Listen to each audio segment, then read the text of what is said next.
Pleasure now to be joined by the number one overall pick in the 2020 CFL draft. We haven't been able to see him play as of yet, but Jordan, does it still sound as sweet as it did a year ago being the number one overall pick in the CFL draft? Absolutely. I wouldn't say it's sweet. I kind of look at it as I just try to be the best version of myself. So I just look at it like, okay, I'm number one. What next? I got to prove myself. Right. It gives you some respect right off the bat, and then you got to earn it from that point forward. We'll talk about BC and the situation there for you coming up. But I wanted to have you on because I listened to an ESPN 30 for 30 podcast back in, I don't know, it came out in January or February of this year. I'm walking around the dog park, and they're talking about what happened specifically in the NBA on March 11th. And it wasn't just Rudy Gobert. Obviously, that was the flame that lit the fire that shut the entire NBA down on that night. And I remember on that night watching at home and running upstairs and seeing my fiance and going, the NBA just decided they're going to shut this thing down. She goes, what does that even mean? I said, I have absolutely no clue. Where were you on March 11th? Because March 12th is when you had your Ontario Regional Combine. So I would imagine that you were in a hotel maybe, or you were somewhere laying low getting ready for your testing the next day. Absolutely. I was in the Marriott in Toronto getting prepared, and I was seeing all that crazy stuff on the news. I was like, whoa. And that's at the moment where you didn't know what COVID is, COVID-19. You didn't know what a pandemic. Well, you knew what a pandemic was, but you didn't really get a sense of how you have to live with it every day. And it was just, people thought it was like the plague when we first, it's really bad, but it's not like the Spanish flu, but it's bad, but it's really bad. So it was crazy, man. Yeah, and I imagine that, were you watching the NBA games? Were you getting a sense for how serious it was in that moment? Because anybody that had their television on, even I was watching, I think the Heat were playing the Grizzlies as well. And I remember having that game on, and I was just waiting for anybody to mention it on the broadcast, because some news outlets were extremely fast to go ahead and report it, and others were kind of laying low. And I'm going, it's on Twitter. Everybody can see the NBA season right now is postponed, yet we're still finishing out these games. And so I'm wondering, when did you actually get the news that some of these major leagues were shutting down? And keeping in mind, you're getting ready to test the next day for a major professional sports league as you're watching all of the other ones shut down around you.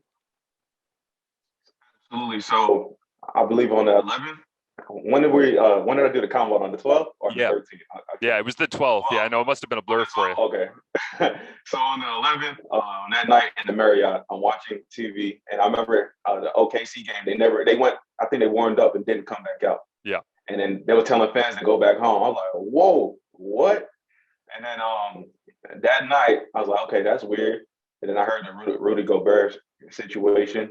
Then when I woke up and it was time for the combine, my agent's calling me. He has other clients, and he was like, bro, they just shut down the XFL in one day. Like, I was like, what? And that's when stuff started tumbling. And mind you, I got to go perform. I was like, man, this might be my last chance to do anything. So I had to give it up my all. So you are in that mindset of wondering whether or not this thing's even going to get off the ground, and you still go out and lay down a 4-4 and put up 39 reps on bench and everything else to go with it, because that is amazing to me. The sports psychology of you being surrounded by all of this and getting the call from your agent, finding out. I had actually forgotten that the XFL had shut down that quickly. I remember the NHL was a day or two slow. I think they decided on the 13th, which was the Friday, if I'm not mistaken, that they were going to shut that thing down. But to have that go bang, bang, bang, and still go out and do your thing. Explain to me what the aura of that combine was at the Ontario Regional that you were at, because I would imagine that it was a combine setting, which is typically kind of quiet and all the rest, and everybody kind of keeps to themselves.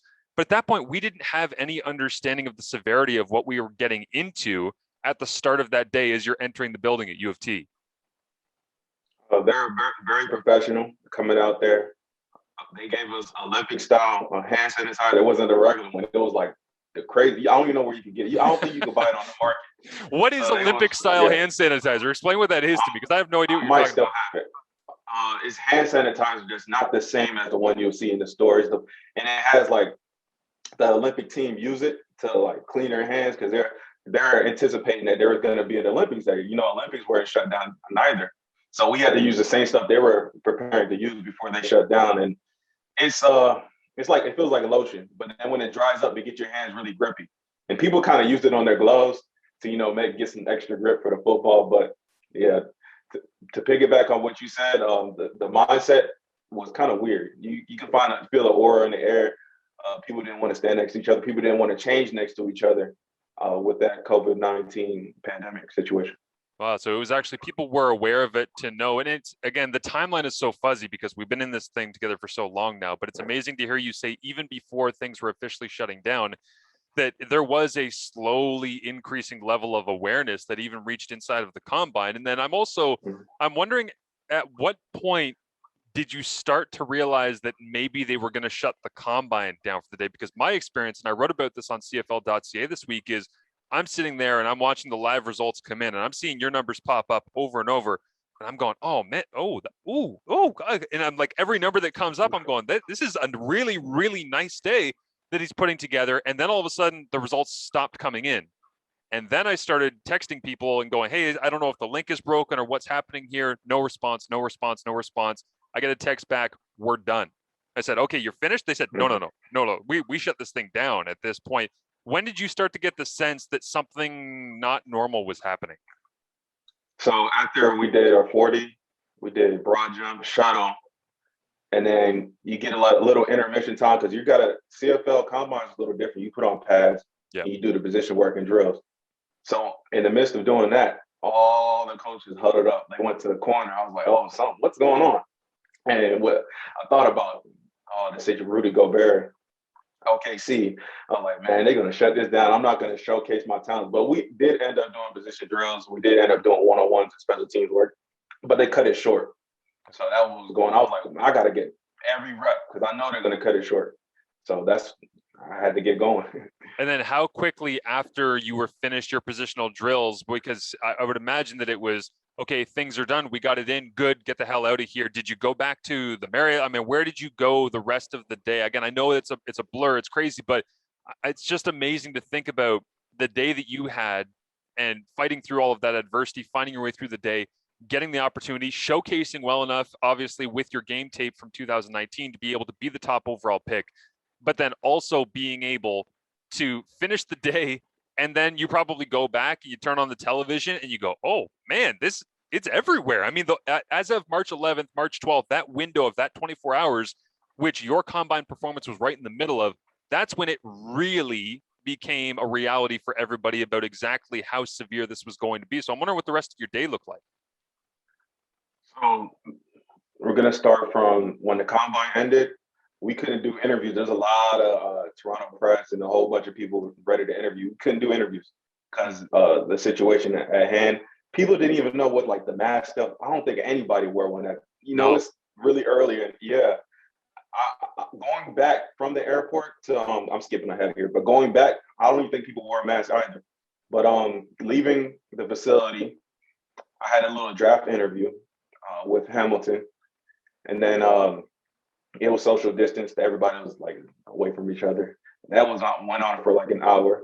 And after the draft interview, I caught an Uber back to the hotel, the Marriott. And then there's this guy, he was telling me about life and telling me about marriage and things like that and what really matters. I was like, what? A guy from Toronto, yeah. I'm like, yo, what? This was your Uber driver that was giving you some life lessons? Absolutely, yeah, about who to marry and when to marry. I was like, what? So I'm going, everything is weird. I'm telling you. And it gave me a different impression. I've been to Canada. I have uncles and aunts and stuff in Canada, but it gave me a different perspective on how they are. It's like a very open, armed and welcome place. But it was a little bit different. But then I went back to the hotel and everything really got back to normal because I'm by myself. I'm just looking at the news, basically. Yeah. Yeah, you start to get a sense for everything that's surrounding it at that point. So again, that's an incredible journey to be able to get there. You do end up getting a chance to be the first overall pick, and you get picked up, and all the excitement surrounding it, the hoopla and everything, as you say. You don't get a chance to be on the field, and now when you look back a year at that 24 hours of where the NBA shuts down and the XFL shuts down, your agent calls you and you go through the workout and you do your thing and you have that draft interview. And then, I mean, what do you take away from that experience now looking back at it 1 year later? What I take from that experience is patience is a virtue. If you're not patient, if you're a guy that's very impatient, that stuff like that will drive you crazy, like really, really, really crazy. So I just learned to be patient, and then I learned to take every day. Don't take things for granted. Live every day like it's your last. And I came from a mentality like you asked me about the combine mentality. What was my mindset going into that? I had everything to lose.